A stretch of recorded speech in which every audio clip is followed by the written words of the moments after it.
వాళ్ళు ఉన్నారు కదా. హల్లెలూయా. మంచిది. యేసుక్రీస్తు పరిశుద్ధ నామమున కూడి వచ్చిన మీ అందరికీ వందనాలు. అందరికీ వందనాలు. కొద్ది నిమిషాలు దేవుని యొక్క వాక్యం విందాం. బైబిల్ గ్రంథంలో నుంచి ఆదికాండము 16వ అధ్యాయము 13వ వాక్య భాగాన్ని చదువుకుందాం. అది చూచుచున్న దేవుడవు నీవే అని పేరు తనతో మాట్లాడిన యెహోవాకు పెట్టెను. ఏలయనగా నన్ను చూసిన వాని నేనిక్కడ చూసి తిని కదా అని అనుకోనండి. చాలు, ప్రార్థన చేసుకుందాం. ప్రార్థన చేసేటప్పుడు మీరందరూ ఏం చేయాలి? ఈ చదవబడిన వాక్య భాగం ద్వారా మాతో కూడా మాట్లాడాలి. మీరు కూడా ప్రార్థన చేసుకోవాలి. నేను చేస్తున్న ప్రార్థన మీరు వింటం కాదు. పరిశుద్ధుడైన తండ్రి, నీ ఘనమైన శ్రేష్టమైన నామానికి వందనాలు చెల్లిస్తూ నీ పాదాల సన్నిధికి చేరి ఉన్నాము తండ్రి. కూడి వచ్చిన ప్రతి ఒక్కరిని ఆత్మస్వాధీనంలో ఉంచుకోండి. ప్రతి ఒక్కరిని ప్రభా, చిన్న బిడ్డలను కూడా నీ స్వాధీనంలో ఉంచుకోమని ప్రార్థిస్తున్నాం. మా అందరికీ వినగలిగిన చెవులు, గ్రహించే హృదయాలను దయచేయండి. వినవుతున్న వాక్యము ద్వారా మా జీవితాలను మీరు సరిచేయండి. నన్ను కూడా నీకు ఆత్మచేత అభిషేకించి నడిపించమని, మాట్లాడమని యేసు నామమున ప్రార్థించి అడిగి వేడుకొనుచున్నాము తండ్రి. ఆమేన్. ప్రియమైన దేవుని బిడ్డలారా,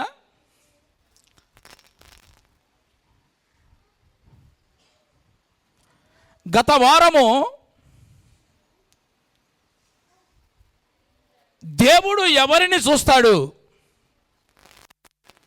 ఒక ఆదరణ కలిగిన సందేశాన్ని మనం విన్నాం. నీ కష్టాన్ని చూస్తున్న దేవుడు,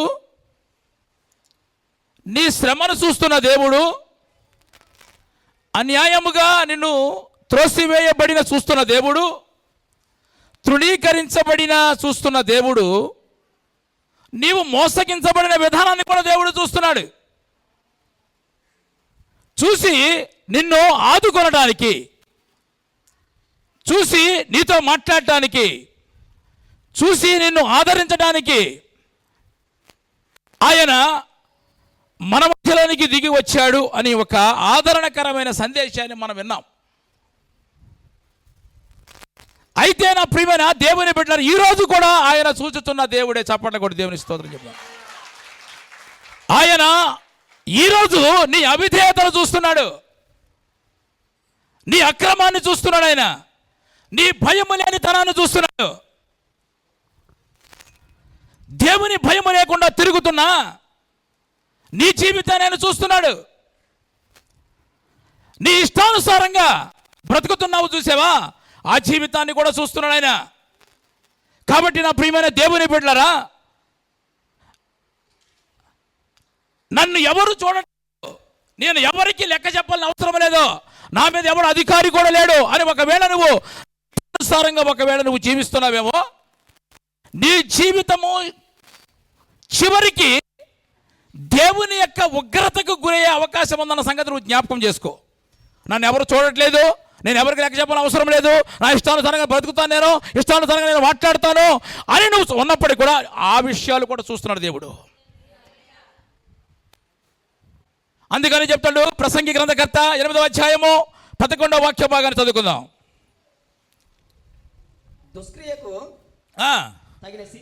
దుష్క్రియకు నువ్వు పనికి మాలి పని చేస్తున్నావు కదా, మోసం చేస్తున్నావు, అన్యాయంగా మాట్లాడుతున్నావు కదా, దానికి దుష్క్రియకు తగిన శిక్ష శీఘ్రముగా కలుగపోవుట చూసి, నువ్వు అన్ని పనులు చేస్తున్నా నీకు శిక్ష కలగట్లేదు, కలుగపోవుట చూసి మనుషులు భయమును విడిచి హృదయపూర్వకముగా దుష్క్రియలు చేస్తూనే ఉన్నారు.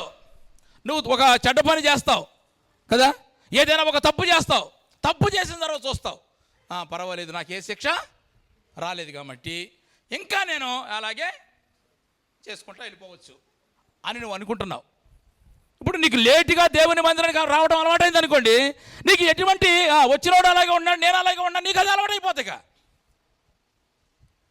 ఏదో ఒక కారణాన్ని బట్టో అనారోగ్యాన్ని బట్టో వర్షం వస్తే ఒకవేళ నీకు అలా అలవాటు వచ్చావనుకో ఆ రోజు పర్వాలేదు కదా. కానీ వస్తున్నప్పటికీ కూడా ఇక పర్లేదు, ఎప్పుడు వచ్చినా ఒకటే కదా, ఏముంది.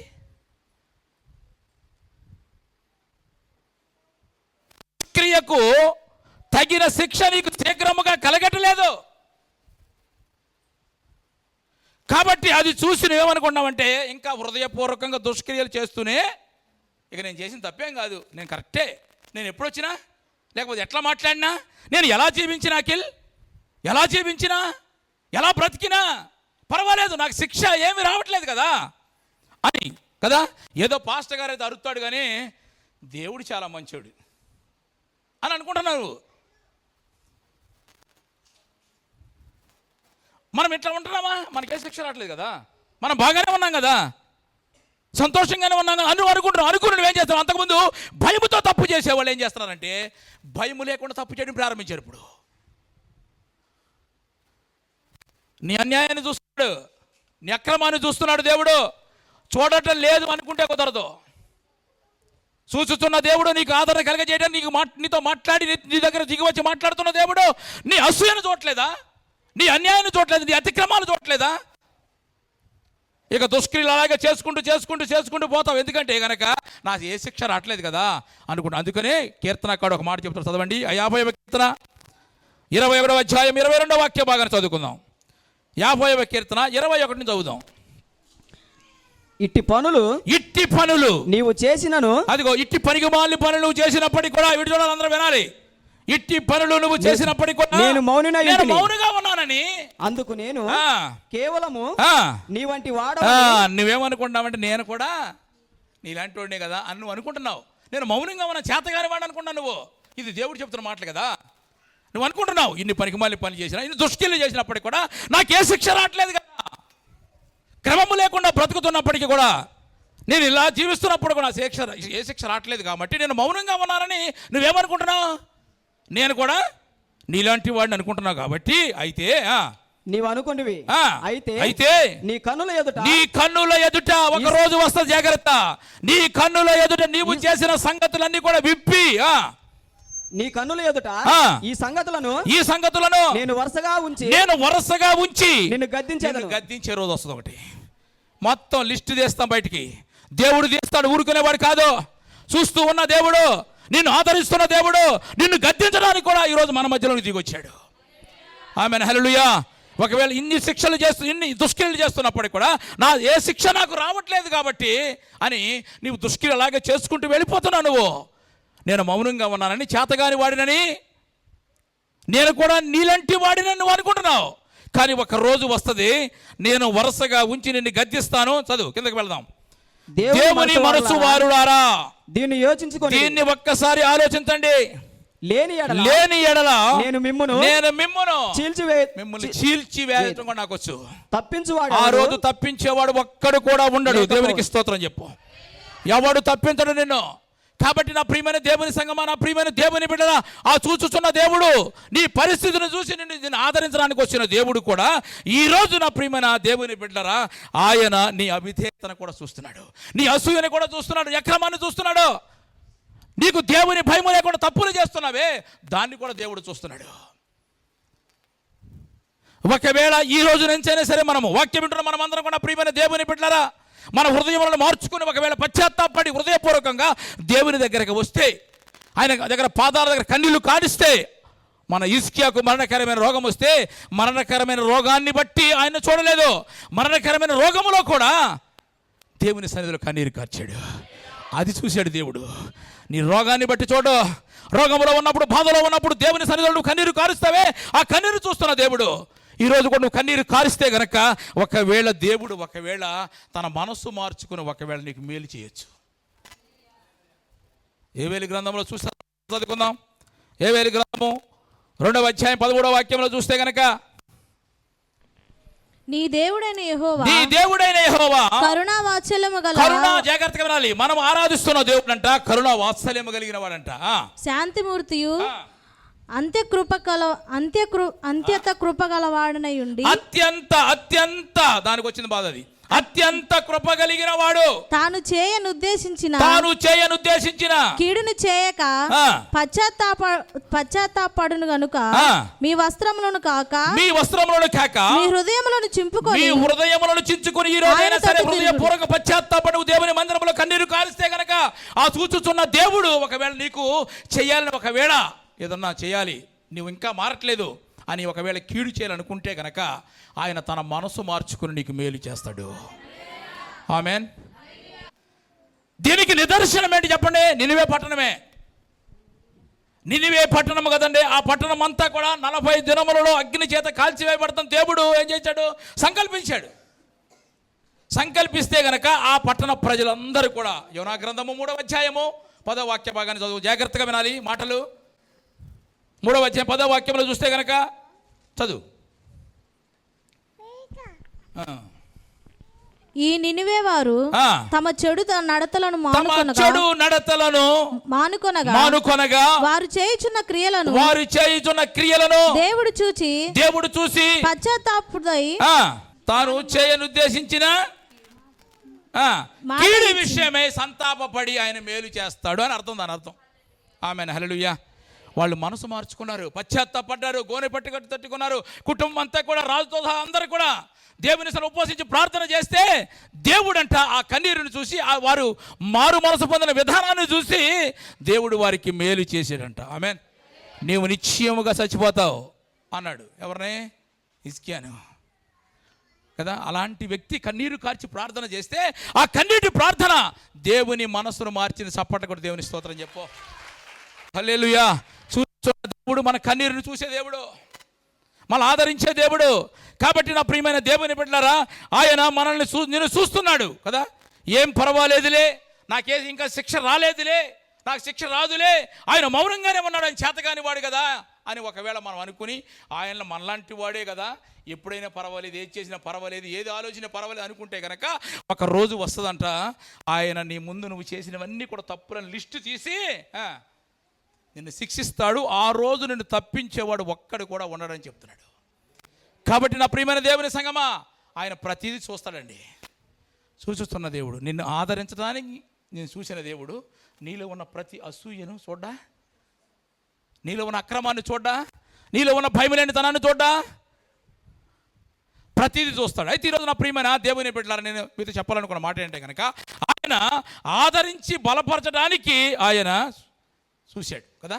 ఇప్పుడు ఎందుకు చూస్తాడంటే కనుక మనల్ని హెచ్చరించి సరిచేయడానికి ఆయన చూస్తాడు. మళ్ళీ హెచ్చరిస్తున్నాడు, జాగ్రత్త, హెచ్చరించినప్పుడు ఎందుకు హెచ్చరిస్తున్నాడు? మళ్ళీ బలపరచడానికే, సరిచేయడానికే. ఈరోజు నా ప్రియమైన దేవుని సంగమా, వాక్యం వింటున్న మనమందరం కూడా వాక్యము చేత దేవుడు మనల్ని హెచ్చరిస్తున్నాడని గమనించి మన జీవితాన్ని సరి చేసుకుంటే నీకు రానున్న దినములో దేవుడు నీకు మేలే చేస్తాడు. నన్ను ఎవడు చూడలేదు, నేను ఎవరికి అసలు లెక్క చెప్పని అవసరమే లేదు, నా పైన అధికారి ఎవడు లేడు అని ఒకవేళ భయము లేకుండానే ఒకవేళ నువ్వు తప్పులు చేస్తూ ఉంటే కనుక ఒక రోజు వస్తుంది, తప్పకుండా ఆయన నీ తప్పులు నీ ముందు లెక్క పెట్టి చూపించి నిన్ను శిక్షిస్తాడు. ఆ పరిస్థితి రాకుండా ఉండాలంటే కనుక ఇప్పుడు దేవుడు వాక్యము ద్వారా మనల్ని హెచ్చరిస్తున్నప్పుడే మనలను మనము ఏం చేద్దాం? అందరూ చెప్పాలి, సరి చేసుకుందాం. ఆమేన్. హల్లెలూయా. అసలు ఇప్పుడు ఏం సరి చేసుకోవాలి మనము? దేవుడు ఇప్పుడు ఈరోజు మనల్ని ఏం చూస్తున్నాడు? చదవండి, ఆదికాండం 11వ అధ్యాయము 5వ వాక్య భాగాన్ని మనం చదువుకుందాం. యెహోవా నరుల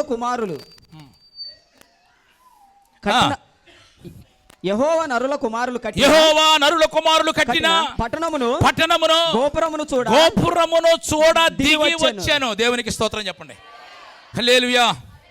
ఇక్కడ దేవుడు దిగి వచ్చాడంట ఇక్కడికి. ఎందుకంటే గనక వారు కట్టుచున్న గోపురమును చూడవచ్చాడంట. అంటే నీవు నీ కుటుంబాన్ని కట్టుకొనిచున్నావు కదా, నీవు నీ ఇంటిని కట్టుకొనిచున్నావు, నీ భవిష్యత్తును నువ్వు ఏర్పాటు చేసుకొని ఉన్నావు, నువ్వు వివాహం చేసుకుంటూ నీ కుటుంబ వ్యవస్థను నువ్వు అభివృద్ధి చేసుకోవాలనుకుంటున్నావు, నువ్వు కొంత ధనాన్ని కూడా నిల్వ చేసుకోవాలనుకుంటున్నావు కదా. అయితే గనక ప్రభువు దిగి వచ్చి నువ్వు ఎలా చేస్తున్నావు, ఎలా నీ కుటుంబాన్ని కట్టుకుంటున్నావు, ఎలా నీ బిడ్డలు కట్టుకుంటున్నావు, ఎలా నీ ఇంటిని కట్టుకుంటున్నావు, అది చూడటానికి ఆయన దిగి వచ్చాడంట. ఆమేన్. హల్లెలూయా. హల్లెలూయా. కొంతమంది చెబుతూ ఉంటారనమాట, ఈ సంవత్సరం ఇల్లు కట్టుకున్నానండి, ఈ సంవత్సరం నేను పెళ్లి కూడా చేశాను మా పిల్లలకి. మంచిదే, ఇల్లు కట్టుకున్నావు, పెళ్లి చేసావు, మంచిదే. ఇల్లు నువ్వు ఎలా కట్టావు? పిల్లల పెళ్లి ఎలా చేసావు? వాక్యానుసారంగానే చేసావు నువ్వు? వాక్యమునకు వ్యతిరేకంగా నువ్వు చేసావు? ఒకవేళ ఆలోచన చేయి. నువ్వు ఇల్లు కట్టుకుంటావు మంచిదే, పెళ్లి చేసుకుంటావు మంచిదే, కనుక నీ జీవితాన్ని కట్టుకునే క్రమంలో నువ్వు ఇది ఏది చేసినప్పటికీ కూడా, ఎలాంటి ప్రయత్నములు చేసినప్పటికీ కూడా, నీవు కట్టుకున్న దాన్ని దేవుడు చూస్తాడు అన్న సంగతి నువ్వు జ్ఞాపకం చేసుకో. హల్లెలూయా.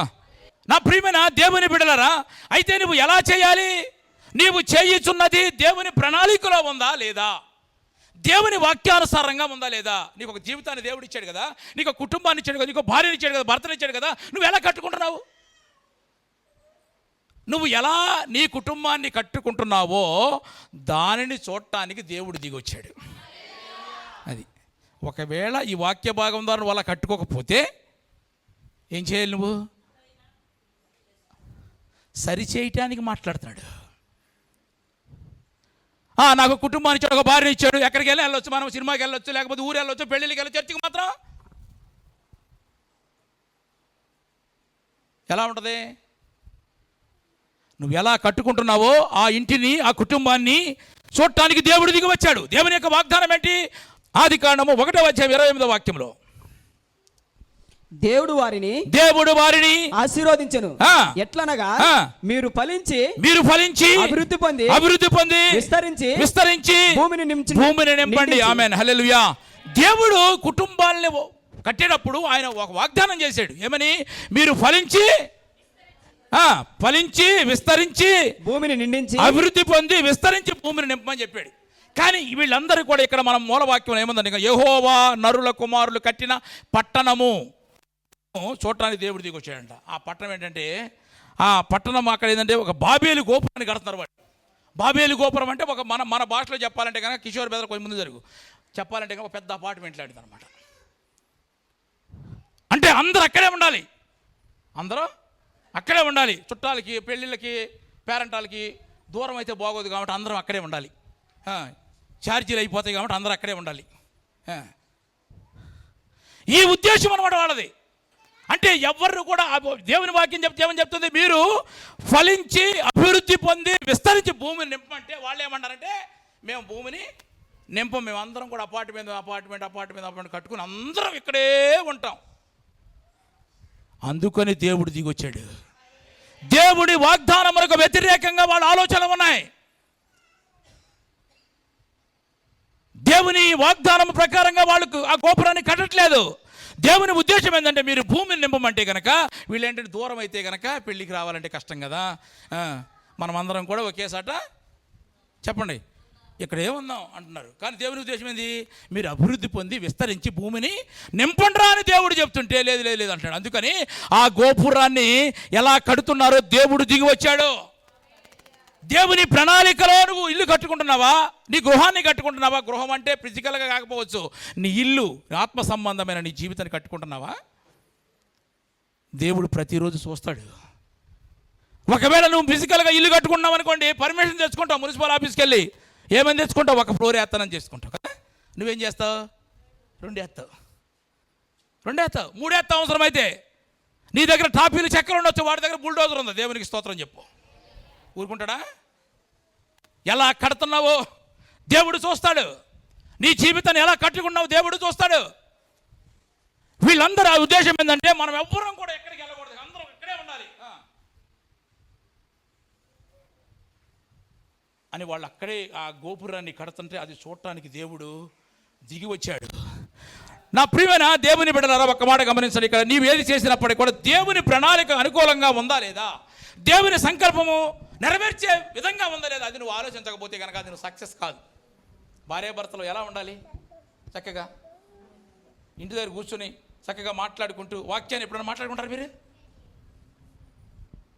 నేను ఇది అడుగుతున్నా ఈ మధ్యకాలంలో, ఎందుకని మీ మాట నాకు దేవుని ప్రేరేపడైందంటే, మాట్లాడతారా? మీరిద్దరు మాట్లాడుకుంటారా? నాతో మాట్లాడకపోతే మీరిద్దరు మాట్లాడుకుంటారా? దేవుడు చూస్తాడండి. ఇంత వాక్యం పాస్టర్ గారు ఏదో అరుతాడండి, ఆయనకేముంది, పెద్ద దేవుడు పెద్ద సీరియస్ తీసుకుంటలేదు, మనం ఎట్టున్నా పర్వాలేదు అనుకుంటే ఒకరోజు వస్తుంది నీ తప్పులను లెక్క చేస్తాడు. జాగ్రత్త, అప్పుడు నిన్ను తప్పించేవాడు ఒక్కడు ఉండని చెప్తున్నాడు. కాబట్టి నా ప్రియమైన దేవుని బిడ్డలారా, కొంతమంది అనుకుంటారు నా జీవితం నా ఇష్టం అండి, మధ్యలో దేవుడు ఏంటి అనేవాడు కూడా ఉండకపోవచ్చు. ఉండరా? అసలు దేవుడిని పక్కన పెడతారు, దేవుడిని పక్కన పెడతారు. టైటానిక్ ఓడ తెలుసు కదా, ఆ ఓడను 250 మంది ఇంజనీర్లు కలిసి కొన్ని సంవత్సరాల పాటు వేల కోట్లతో తయారు చేశారండి. తయారు చేసిన తర్వాత దాన్ని ఇక స్విచ్ ఆన్ చేసి దాన్ని నీళ్ళలోనికి వదిలే సమయంలో ఆ ఇంజనీరు అన్న మాట ఏంటంటే, ప్రార్థన చేసుకొని ప్రారంభిద్దాం అన్నాడు. మిగతా 200 మొత్తం ఎంతమంది కట్టారు? 250 మంది కట్టారు. 249 మంది అంటున్నారు. అతని మీద ఇరుసుకుపడ్డారు. ఏంటి ప్రార్థన ఏంటి? ఏంటి మధ్యలో దేవుడు ఏంటి? దేవుడేమైనా మనకు డబ్బులు ఇచ్చాడా? దేవుడేమైనా వచ్చి కట్టాడా? దేవుడేమైనా మనకు ప్లాన్ ఇచ్చాడా? దేవుడేమైనా మనకు ఆలోచన ఇచ్చాడా? ఇది మన సొంత ఆలోచన. దేవుడు మన మన మన మన మన ఆలోచన మనం కట్టాము అని అందరూ కూడా దేవుని ప్రక్కన పెట్టారు. ప్రార్థన చేయలేదు, స్విచ్ ఆన్ చేశారండి. నీళ్ళలోనికి వెళ్ళింది. చక్కగా ప్రయాణం చేస్తూ అందరూ కూడా సంతోషంగా ఉన్నారు. నది ఆ సముద్రం మధ్యలోనికి ఆ ఓడ వెళ్ళిందనమాట. ఎక్కడో మంచు కొండల్లో తుఫాను వచ్చిందనమాట. మంచు ఆ మంచు కొండ పడిపోయి ఆ సముద్రం మధ్యలోనికి వస్తే వెళ్ళి దానికి ఢీకొంది. కొన్ని వేల మంది చనిపోయారు. కారణం ఏంటి తెలుసా? దేవుడిని పక్కన పెట్టారు. దేవుడిని పక్కన పెట్టారు. నీకు ఇచ్చిన డబ్బు, నీకు ఇచ్చిన అందము, లేకపోతే నీకేదైనా నీవు సొంతంగా చేసుకున్నావు. నువ్వేమన్నా మనకిచ్చిన స్థితిని, మన కుటుంబాన్ని మనం ఎలా కట్టుకుంటున్నామో, తల్లి గర్భములో రూపించబడకమును పిండముగా ఉన్నకమును మన దేవుడి గుర్తెరిగి జగత్తు పునాది వేయబడకమునిపే మనల్ని క్రీస్తులో మనల్ని ఏర్పరచుకున్నాడే. మన కుటుంబాన్ని మనం ఎలా కట్టుకుంటున్నామో, వాక్యం మీద కట్టుకుంటున్నామా? ఎలా ఉన్నా పర్వాలేదని కట్టుకుంటున్నామా? అది చూడటానికి దేవుడు దిగి వచ్చి నిన్ను హెచ్చరిస్తున్నాడు. ఆమేన్, హల్లెలూయా. వీరు గోపురాన్ని కడుతున్నారు, బాబేలు గోపురాన్ని కట్టుకుంటున్నారు కదా. బాబేలు గోపురాన్ని కట్టు దేవుని ప్రణాళిక అనుకూలంగా లేదు. అందుకనే దేవుడు దిగి వచ్చి మొత్తం తారుమారు చేశాడు. తారుమారు చేస్తే వాళ్ళు అక్కడ, అందుకని ఇన్ని భాషలు వస్తా కారణం అదే. లేకపోతే ఒకే భాష ఉండేది. అర్థమైందా? ఆయనకి ఇష్టం లేదు. దేవుని ప్రణాళిక ఏంటి? మీరు ఫలించి అభివృద్ధి పొంది భూమిని నింపని చెప్తే వీళ్ళందరూ ఇక్కడే ఉందాం మనం కదా. కొంతమంది పెళ్లి విషయంలో చుట్టాలకి పెద్ద దూరం వెళ్ళరు. ఎందుకని? మళ్ళీ వాళ్ళ పెళ్ళి మనం రావాలన్నా, మనం వెళ్ళాలన్నా ఇక్కడ గుండ్రంగా ఉంటుంది, శుభ్రంగా భూమి గుండ్రంగా ఉన్నట్టు ఇక్కడే చేసుకుంటే ఎటు పోకుండా ఉంటుంది. వాళ్ళ ఆస్తి మనకు వస్తుంది, మన ఆస్తి కూడా వస్తుంది, అందరం కూర్చొని తినవచ్చు. ఆలోచన అది దేవుని చిత్తం కాదు. అది దేవుని ప్రణాళిక కాదు. అది దేవుని ప్రణాళిక ఏంటంటే, మీరు ఫలించి విస్తరించి అభివృద్ధి పొంది భూమిని నింపమని చెప్తే వీరు గోపురాన్ని పైకి కడతారన్నమాట. దేవుడికి ఇష్టంలో దిగొచ్చాడు, దాన్ని పడవేశాడు, తారుమారు చేశాడు. కాబట్టి నా ప్రియమైన దేవుడారా, దేవుడు మన అవిధేయతను చూస్తాడు, మన అతిక్రమాలు చూస్తాడు. నువ్వు ఇన్ని వాక్యాలు అంటున్నావు కదా, వాక్యము ద్వారా నీ జీవితాన్ని కట్టుకుంటున్నావా లేదా అది కూడా చూస్తాడు దేవుడు కదా. ఇప్పుడు సొదొమ గొమొర్రా పట్టణాల గురించి దేవునికి ఒక ఇన్ఫర్మేషన్ వెళ్ళిందనమాట. నా గురించి ఎవరు చెప్తారు ప్రభుకి అని మీరు అనుకుంటారు. చదువు, ఆదికాండం చదువు 18:21 వాక్యంలో చూస్తే కనుక, నేను దిగిపోయి నా యొద్దకు వచ్చిన ఆ మొర చొప్పుననే వారు సంపూర్ణముగా చేసిరో లేదో చూసేదను. ఇక్కడ సొదొమ గొమొర్రా పట్టణముల గురించి, వాళ్ళు చేస్తున్న పనికిమాలిన పనుల గురించి, దేవుని భయం లేకుండా వ్యభిచారం చేస్తున్న ఆ జీవితం గురించి దేవునికి ఇన్ఫర్మేషన్ వెళ్ళిందంట అని చెప్తారు. ఇప్పుడు కొంతమంది మన గురించి కూడా వేరే చెప్తూ ఉంటారు, మనం వేరే వాళ్ళకి చెప్తూ ఉంటాం. కానీ అది కరెక్టా లేదో మనం ఏం చేయాలంటే ముందు తెలుసుకోవాలి. అంతేనా? అంతే కదా. ఇక్కడ దేవుడు ఏంటంటే ఏం చేశాడంటే, అసలుకే దేవునికి అన్నీ తెలుసు. కానీ ఆయన దిగిపోయి నా యొద్దకు వచ్చిన ఆ మొర చొప్పున వారు సంపూర్ణముగా చేసిరో లేదో, వాళ్ళు అసలు అలా చేసారో లేదో చూసేదను. చేయని ఎడల నేను తెలుసుకుంటున్నా. నేను ఇప్పుడు తెలుసుకుంటా. నేను అంటే వాళ్ళు అలా బ్రతుకుతున్నారా లేదా చూడటానికి ఆయన వచ్చాడు. ఈ మాటలు అబ్రహాముకి అర్థమైందనమాట. పాపం చేసేవాడికి ఏం అర్థమవుతుంది? దేవునికి వ్యతిరేకంగా బ్రతికే వాళ్ళకి ఏం అర్థమవుతుంది? ఒకవేళ వాక్యం ఏ విధంగా కనుక ఖచ్చితంగా చెప్పామనుకోండి, సపోజ్ ఖచ్చితంగా చెప్తాను కానీ చెప్పామనుకోండి నా గురించే, మరి నీ గురించి చెప్పకపోతే ఎవరి గురించి చెప్తా, కొంచెం పక్కన వాళ్ళ గురించి చెప్తాం మనం వాక్యం.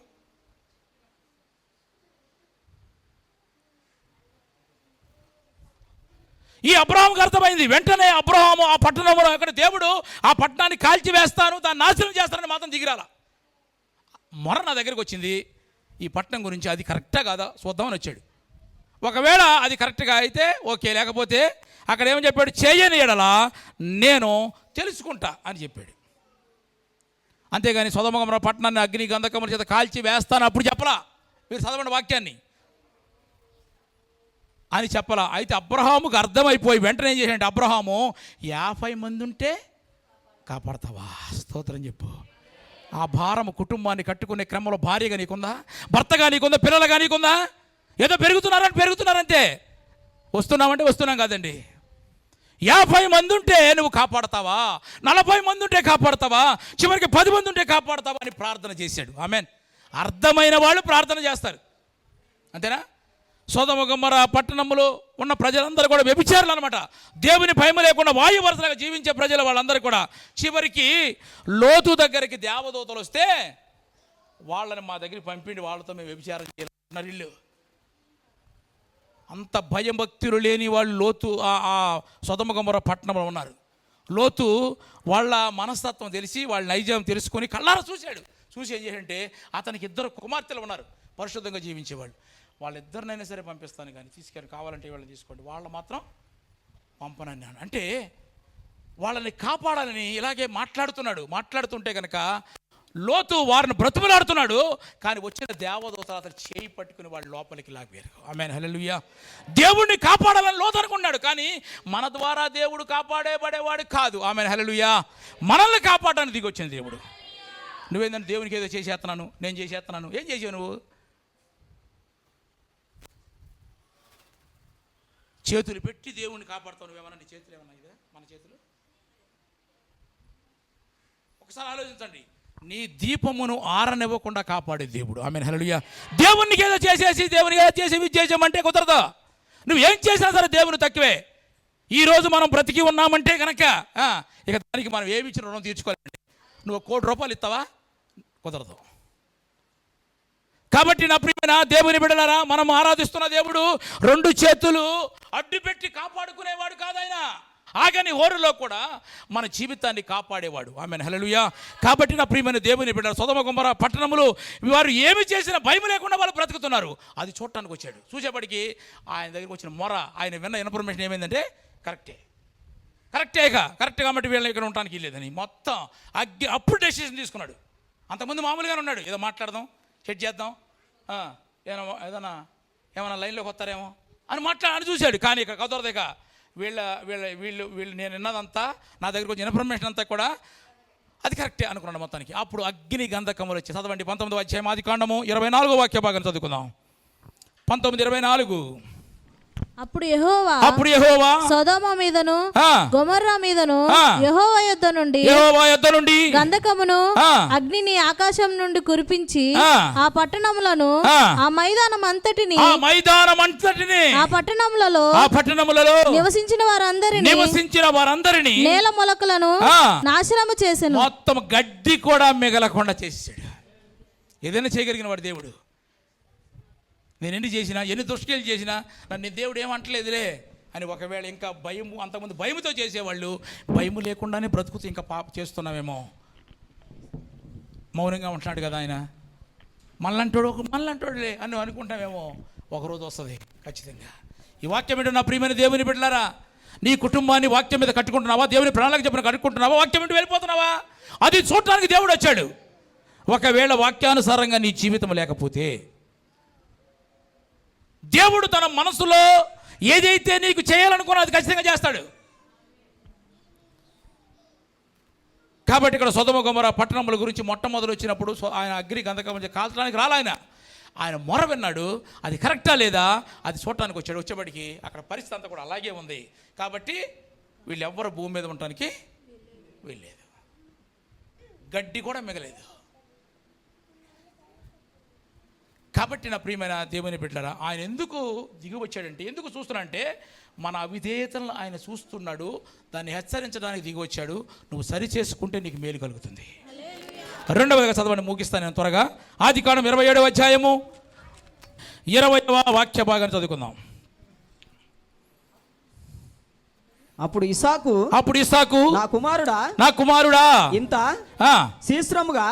శీఘ్రముగా అది నీకెట్లు దొరికినని అడగగా అతడు నీ దేవుడైన యెహోవా నా ఎదుటకి దాన్ని రప్పించాను చేతనే అని చెప్పాను. అప్పుడు ఇస్సాకు, నా కుమారుడా, నీవు ఏశావును నా కుమారుడు కావు, నేను నిన్ను తవిడి చూసేదను. చాలు. ఇక్కడ మీరు గమనించండి ప్రియమైన దేవుని బిడ్డలారా, మొట్టమొదటిగా దేవుడు మనల్ని హెచ్చరించేది మనం సరి చేయడానికి, అది గుర్తుపెట్టుకోవాలి. అంతేనా? నీ మీద కోపం ఉండు, నీ మీద కక్ష పెట్టుకుని కాదు, అంతేగా తమ్ముడు, అది మనం సరి చేసుకుంటామని అంతే. ఇక్కడ రెండవదిగా మనం గమనిస్తే కనుక, ఇక్కడ ఇస్సాకు వృద్ధాప్యంలోకి వచ్చేసాడు, చూపు సరిగ్గా కనపడట్లేదు. అలాంటి పరిస్థితుల్లో పెద్ద కుమారుడైన ఏశావుని పిలిచాడు. విందాం. పిలిచి, నేను నిన్ను ఆశీర్వదించాలనుకుంటున్నాను, నువ్వు అడవిలోనికి పోయి ఒక మంచి జంతువుని వేటాడి అని చక్కగా వంట చేసి తీసుకొస్తే కనుక దాన్ని తిని నేను ఆశీర్వదించాలనుకుంటున్నాను అన్నాడు. ఈ మాటలు తల్లి అంది, రెబ్కా అయింది. చిన్న కొడుకును బాగా ప్రేమిస్తుంది యాకోబుని పిలిచింది. అరే, మీ నాన్న ఇక్కడ చెప్తున్నాడు, మీ వాడిని ఆశీర్వదిస్తానంటే పెద్దోడిని, అట్ట కాదు, నువ్వు ఆశీర్వాదకరంగా ఉండాలి, ఎందుకంటే నాతో నువ్వు ఎక్కువగా ఉంటావు కదా, నేను ప్రేమిస్తున్నాను కదా, కాబట్టి నువ్వేం చేస్తావంటే కనుక మన మందలు ఉన్నాయి కదా, అక్కడికి వెళ్ళిపోయి 2 మేకలు తీసుకొచ్చేస్తే కనుక దాన్ని తొందరగా చేసి వండేసి నాన్నకి ఇచ్చేస్తాను అని చెప్పినప్పుడు, నువ్వు తీసుకెళ్ళమని చెప్పినప్పుడు ఆఖరికి యాకోబు మోసగాడు అయినప్పుడు కూడా అన్నాడు, అమ్మ అట్లా చేస్తే నాన్న గుర్తుపడతాడు కదా, నన్ను నా స్వరం గుర్తుపడతాడు, నా మాట గుర్తుపడతాడు, నేను నా వేషానికి గుర్తుపడతాను, ఎందుకంటే కనుక ఏశావు రోమములు కలిగిన వ్యక్తి అనమాట, చేయి తడవంగా తెలిసిపోతుంది కాబట్టి అన్నా సరే పర్వాలేదని మొత్తానికి తల్లి అటు నేర్పించేసి మొత్తానికి అతనికి చెప్తే బలపరిస్తే వెళ్ళి 2 మేకలను తెచ్చాడు, వంట చేసాడు, తీసుకెళ్ళి ఏశావు కంటే ముందుగా తీసుకెళ్ళి తండ్రికి ఇచ్చాడు. అప్పుడు తండ్రి అడుగుతున్న మాటలు మనం చదువుకున్నాం. నాన్న ఏంటి మరి ఇప్పుడే కదా చెప్పింది, నేను నీకు ఇంతగానే అడవులోనికి వెళ్తాం, వేటాడటం, ఈ జంతువులకి ఎట దొరికినరా అంటే కనుక ఈయన ఎంతగా చెప్తున్నాడు తెలుసా, దేవుణ్ణి కూడా లాగుతాడు మధ్యలోనికి, మామూలుడు కాదు, దేవుణ్ణి వాడుకునే వాళ్ళు చాలామంది ఉన్నారు ఈరోజు. అన్నాడు ఆ మాట, చదువు ఆ మాట గట్టిగా వాక్య.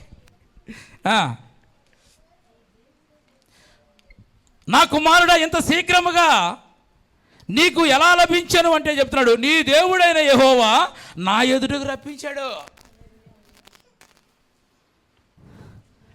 నీ అబద్ధ జీవితాన్ని చూస్తున్నాడు, నీ మోసకరమైన జీవితాన్ని చూస్తున్నాడు. ఈరోజు సరి చేయడానికి మన మధ్యలో దిగొచ్చాడు. ఆమెన్, హల్లెలూయా. ఇక్కడ యాకోబు, ఇక్కడ నాన్నగారు చూపు లేదు కదా, మొత్తానికి ఏదైనా చెప్పొచ్చు. ఇక వాళ్ళ నాన్నగారు డౌట్ వచ్చింది కదా, అమ్మగారు మాటలు విన్నాడు, మొత్తానికి ఎవరు యాకోబు వెళ్ళిపోయాడు, మొత్తానికి అడ్డదారిలో వెళ్ళాడు, పేరు మార్చేసుకున్నాడు, వేషం మార్చేసుకున్నాడు, అందులో ఏమన్నాడు మళ్ళా దేవుణ్ణి కూడా లాగాడు మొత్తానికి. అంటే ఏదైనా చేయగలుగుతారు కొంతమందిగా, మరి అదేమంటే దేవుని కృప అని అంటారు. మళ్ళీ ఎంత మోసం అండి, దేవుణ్ణి వాడుకునే వాళ్ళు దేవుని కృపను బట్టి ఎట్టున్నామంటారు. మీరు అందరూ అట్లా లేనందుకు దేవుని స్తోత్రం చెప్పుకోండి. మీరు చెప్పుకుంటే గట్టిగా బాగుండేది. దేవుణ్ణి అట్లా లాగేవాళ్ళు ఎంతోమంది ఉన్నారు, దేవుని వాడుకునే వాళ్ళు ఉన్నారు చాలామంది. అయితే ఇప్పుడు డౌట్ వచ్చింది, ఎవరికి? ఇస్సాకు డౌట్ వచ్చింది. నాన్న నీ పేరేంటి అన్నాడు. ఏమన్నాడు? ఏశావే. ఏశావన్నాడు. నీ జ్యేష్ఠ కుమారుని అన్నాడు. దేవుడు నాకు హెల్ప్ చేశాడు అన్నాడు. తడుపు చూస్తాను అంటే కనుక గొర్రెల చర్మం వేసుకున్న దగ్గరికి పట్టుకున్నాడు. ఇక పట్టుకుంటాడు, ఇక్కడ పట్టుకో, మెడ దగ్గర పట్టుకుంటాడు, ఇక్కడ కప్పుకుని వచ్చాడు కదా, పట్టుకున్నాడు. అంటే ఎంత మోసం చేస్తున్నాడు తెలుసా. ఇక్కడ యాకోబు స్వరంగా ఉందని ఇది అలా అడిగితే అంటాడు, ఏం చేస్తాడంటే దాన్ని దాటేయడానికి ఆ మట నుండి తెచ్చాడు కదా, దాన్ని ముక్కు దగ్గర పెట్టాడు. ఇది మర్చిపోతాడని తెలుగు చాలా తేట్లు ఉంటాయి చాలామందికి. ఇది మార్చడానికి ఇంకొకటి చెప్తారనమాట, ఇది దీంట్లో ముందుకెళ్ళిన ఎవరో దొరికిపోతారని. ఈ అడుగుతున్నాడు, అది యాకోబు స్వరంలాగా ఉంది అంటే ఏం చేశాడు? ఈ మటన్ తీసుకెళ్ళి ముగ్గు దగ్గర పెట్టాడు. ఎందుకంటే ఇటు మాకు తినాలని ఆశ ఉంది కదా. ఎన్ని తెలివితేటలు, పరికిమాలి తెలివితేటలు ఉన్నాయి. ఇస్సాకు తిని మొత్తానికి ఏం చేశాడంటే యాకోబుని ఆశీర్వదించాడు. స్తోత్రం చెప్పండి. ఆశీర్వాదములు కొట్టేశాను అనుకుంటున్నాడు. 5 నిమిషాల్లో కత్తి పట్టుకొచ్చాడు. వేసావు స్తోత్రం చెప్పు, అంతే పోయాడు. నాన్న నిన్ను కాదు అనాల్సింది, ముందు ఆడిని లేపాలి. స్తోత్రం అని ఒక కత్తి పట్టుకొచ్చాడు. ఆమేన్, హల్లెలూయా. ఇక అన్నమాట గమ్యానికి చేరక ముందే తన జీవితానికి చీకటి అలుముకున్నాయి. అడవిలో చిక్కుపోయాడు. వెనక్కి వెళ్ళాడు, ముందుకు వెళ్ళాడు, ఉన్న చోటనే నిలబడిపోయాడు. 20 సంవత్సరాలు మోసము జీవితంలో బ్రతికాడండి. నువ్వు ఒకరిని మోసం చేస్తే నిన్ను చాలామంది మోసం చేస్తారు, గుర్తుపెట్టుకో. అమ్మాయి మోసం చేశాను కాబట్టి బ్రతి అని అనుకుంటావు నువ్వు. ఈయన మోసం చేసింది అక్కడ, నాన్నను మోసం చేశాడు 20 సంవత్సరాలు. ప్రతిసారి కూడా మామగారు మోసం చేస్తూనే ఉన్నాడు. ఇక మనవాడు అట్లా బతుకుతూనే ఉన్నాడు, అంతే, మోసపోతూనే ఉన్నాడు. నీ మోసకరమైన జీవితాన్ని, నీ అబద్ధ జీవితాన్ని ఆయన చూసి దిగివచ్చాడు. దిగివచ్చి నిన్ను హెచ్చరిస్తున్నాడు. మార్చుకుంటే దేవుని కృపలో నిలుస్తావు. చెబుదాం ఒకసారి. మీరు సీరియస్గా బిగబట్టిపోతే అట్లా. ఉల్లిపాయలు 1000 రూపాయలు అంటే కదా నోరు తెరవచ్చు, బిగబట్టిపోవచ్చు. ఉల్లిపాయలు 50-10 రూపాయలకు వస్తున్నాయి కదా. కేజీ 1000 రూపాయలు అంటే కనుక నువ్వు భయం వచ్చి నోరు తెరవచ్చు. అట్ట బిగిసిపోయారు. దేవుని స్తోత్రం చెప్పండి. అట్టేమి లేదు, మీకు వాక్యమే ఇది మీకు చెప్పేది. ఆమేన్, హల్లెలూయా, హల్లెలూయా. కాబట్టి యాకోబు ఎందుకు ఇలా అయింది అని అంటే కనుక అప్పుడు యాకోబు ఏమంటాడు తెలుసా? నాన్న చూడలేదని నేను అలా చేశాను, కానీ దేవుడు నన్ను చూశాడు. ఆమేన్. అప్పుడు వచ్చింది బుద్ధి మొత్తానికి. దేవుడు నన్ను చూశాడు అనుకున్నాను ఇప్పుడు దాకా, మొత్తాన్ని చూశాడు. మా నాన్న చూడలేదని చెప్పేసి మోసం వేసాను, వేషం మార్చాను, మాట మార్చాను, అన్నీ చేశాను.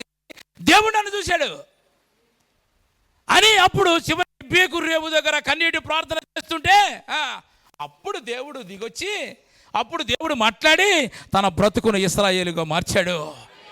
మన జీవితాలను కూడా దేవుడు మారుస్తాడండి ఖచ్చితంగా. అలాగే ఉంటే మనం ఇక ఉండలేం కదా. వాక్యం ఎందుకు?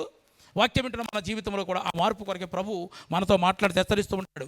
నీ అసూయను చూస్తున్నాడు, నీ భయలేనితనాన్ని చూస్తున్నాడు, నీ మోసకరమైన జీవితాన్ని చూస్తున్నాడు.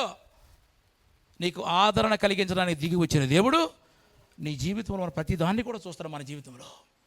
కానీ ఆయన వాక్యము ద్వారా మనతో హెచ్చరిస్తున్నప్పుడు దేవుని తీర్పు మనకు రాకముందే, ఆయన సన్నిధిలో అంతం రాకముందే మనం పశ్చాత్తాప పడితే కనుక దేవుని యొక్క కృపను మనం పొందుకోగలుగుతాం. యోహాను మొదటి పత్రిక చదవండి ఒక మాట, చివరి మాట చదువుకుందాం. మొదటి పత్రిక 1వ అధ్యాయం 9వ వాక్యం. యోహాను మొదటి పత్రిక 1:9-10 వాక్యాలు చదువుకుందాం, ముగిస్తా.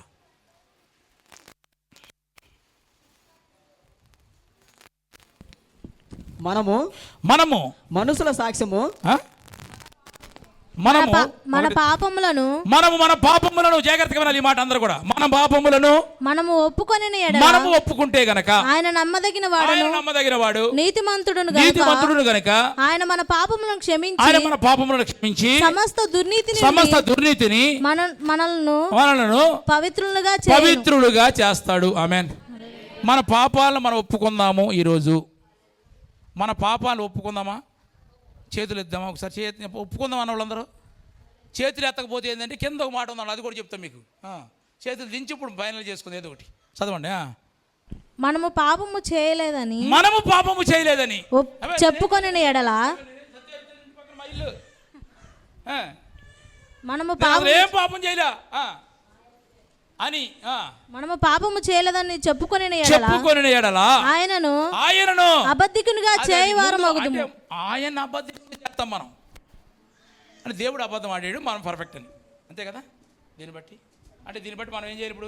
ఇప్పుడు మనం ఖచ్చితంగా పాపము చెప్పాలి, పాపము చేసాం, అంతే. ఇప్పుడు ఈ సమయంలో నువ్వు పడే పశ్చాత్తాపాన్ని కూడా దేవుడు చూస్తాడు. అది అసూయను దేవుడు, నీ మోసకరమైన జీవితాన్ని చూసిన దేవుడు, నువ్వు దేవుని సన్నిధిలో పశ్చాత్తాపడతావు చూసి ఇప్పుడు వాక్యం అయిపోయిన తర్వాత ఆ పశ్చాత్తాపాన్ని కూడా దేవుడు చూస్తాడు. దేవుడు చూస్తే నీకు ఏదైతే కనుక నీవు చేస్తున్న పాపములు బట్టి చేయాలని ఆయన ఎప్పుడు అనుకుని ఉంటాడు, డెసిషన్ తీసుకుని ఉంటాడు. వీడు ఎన్ని చెప్పిన ఎన్నట్రాయిక వీడు మొత్తానికి వీడిని ఎక్కడి నుంచి లేపేయాలనుకుంటే కనుక దేవుడు తన మనసు మార్చుకొని ఆయన నీకు మేలే చేస్తాడు. ఆయన మేలు చేయాలంటే కనుక మనం ఏదైతే దేవునికి వ్యతిరేకంగా చేస్తున్నామో, దేవునికి వ్యతిరేకం కానిది ఏదైతే ఆలోచన చేస్తున్నామో దాన్ని మనం ఈరోజు మనం పశ్చాత్తాపడి విడిచిపెడితే కనుక మనం ఏం చేస్తామంటే దేవుడు కనికరాన్ని మనం పొందుకుంటాం. అందుకని దేవుని వాక్యం సెలవిస్తూ సామెతల గ్రంథంలో ఒక మాట, అతిక్రమమును దాచిపెట్టేవాడు వర్ధిల్లడు, దానిని ఒప్పుకుంటే కుదరదు, ఒప్పుకున్న నీవు విడిచిపెట్టాలి. ఒప్పుకున్నాను అంటే కుదరదు. ఒప్పుకుంటే అందరూ ఒప్పుకుంటారు. చిన్నపిల్లలు ఎడతావా అంటాడు, తర్వాత వాళ్ళు మామూలు అట్ట కాదు. ఒప్పుకొని విడిచిపెడితే దేవుడు కనికరాన్ని మనము పొందుకోగలుగుతాం. ఆమెన్, హల్లెలూయా. ఆయన అన్నీ చూస్తాడండి, ఆయన ప్రతిదీ చూస్తాడు. నీకు 2 కళ్ళు ఉంటేనే వెనకమాల ఉన్న వాళ్ళు స్వరం విని చూసేస్తావు, అమ్మ పలానా వాళ్ళు వచ్చారని గుర్తుపెట్టేస్తావు. మరి దేవుడు చూడ్డా అన్నీ చూస్తాడు. కాబట్టి నీకు ఒక కుటుంబాన్ని ఇచ్చాడు, నీకు ఒక జీవితాన్ని ఇచ్చాడు. ఆ జీవితాన్ని నువ్వు వాక్యానుసారంగా కట్టుకుంటున్నావా లేదా అనేది చూస్తాడు ఆయన. అలా కట్టుకోకపోతే ఆయన హెచ్చరిస్తున్నాడు. ఈరోజు మనం సరి చేసుకోవాలంతే. నీలో ఉన్న అసూయను చూస్తున్నాడు, నీలో ఉన్న మోసకరమైన జీవితాన్ని చూస్తున్నాడు. నువ్వు బట్టలు మార్చుకున్నా, మాట మార్చుకున్నా, స్వరాన్ని మార్చినా, వేషమే మార్చినా చూశాడు. కాబట్టి ఈయన 1-2 సార్లు మోసం చేశాడు కాబట్టి 20 సంవత్సరాలు మోసపోయాడు యాకోబు. కాబట్టి దేవుడు అన్నీ చూస్తాడు, చూస్తున్న దేవుడు అని అందుకే ఆయనకు పేరు పెట్టింది హాగరు. అంత మాత్రమే కాకుండా మన జీవితంలో దేవుడు మనతో మాట్లాడినప్పుడు మనం పశ్చాత్తాపడతాం. చూసావా, ప్రభు ఇది చేసిన తప్పైంది, ఆ పశ్చాత్తాపాన్ని ఆయన కృపలు నీకు అనుగ్రహిస్తాడు. ఆమెన్. అట్టి కృప దేవుడు మనందరికీ అనుగ్రహించును గాక. ఆమెన్. తల్ల మనసు ప్రార్థన చేసుకుందాం.